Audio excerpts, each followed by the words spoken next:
Hi, welcome to IT and Automation, and today I will be covering how you can improve feedback loop within Fluent while doing configuration changes. And this exact process will work for Fluent Bit as well as Fluent D and for Kubernetes or non-Kubernetes environment. However, before going into too deep on a Fluent side, I wanted to touch upon Kubernetes fronts of logging as well, just to show around bit of a logs from containers, nodes, and that kind of thing, and we can build the context. So in Kubernetes, logging refers to collecting, processing, and storing logs from various components of the Kubernetes cluster, such as applications, which is generally on the pod, and system components around like nodes, kubelet, API server, that sort of thing. And for container logs, it is std out and std in. By default, Kubernetes captures like log written on std out or std error streams of the container, and then it can be accessed using commands like this, where I'm running kubectl logs for a given pod under a given namespace, and this retrieves the logs for the running container inside the pod. So you can specify containers in a multi-container pod. You can also do run kubectl logs for the deployment, kubectl logs for daemon sets, and this, while this is a container level logs, we can look into this another screen here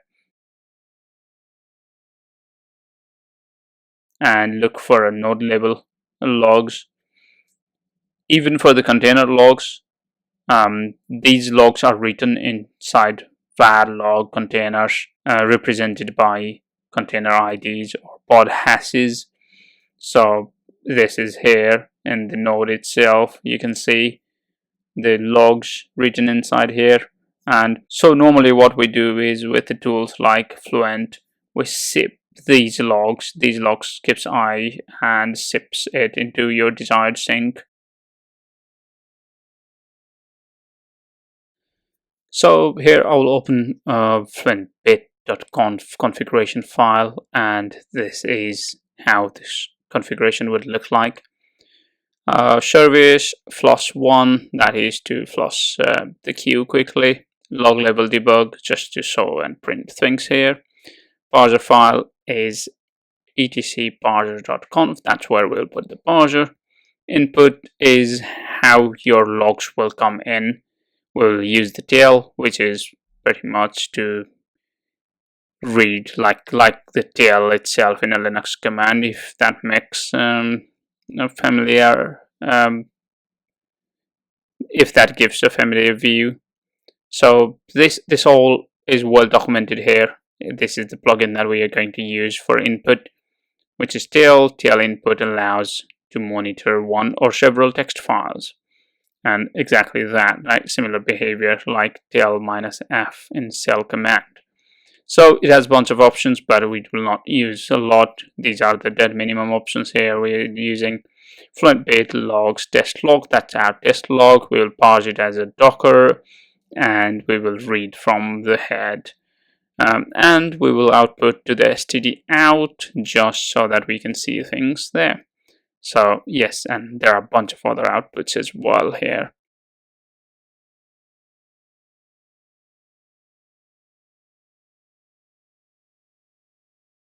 So here that was a Fluent Bit conf, and now if we look into parser, or let's create a log file as we said on that fluentbit.conf. Let's write something there, just a basic copying pasting existing log here. Let's change that timestamp to be slightly different, and maybe let's change the error to info, just to show as if we have two different logs there. And that's how our log is. You see that empty line in the top, and then two lines for a different purpose like error and info. So now let's also probably go and create parser, or use the default parser could work as well. So this command, what this command do is it will run a Docker container using this current working directories and mount current working directories fluentbit.conf as that location, and then test.log to fluentbit containers log test log, and that is the image we are going to use with the debugging enabled. 3.1.6 pretty much latest. So yeah, that is running now. If I do docker ps and grab the container ID and do a tail docker logs minus f. So here, if you look into that 0, 1, and 2, the top bit is the configuration wise, it is in a debug mode. That's why you are getting a bit more. Those are info.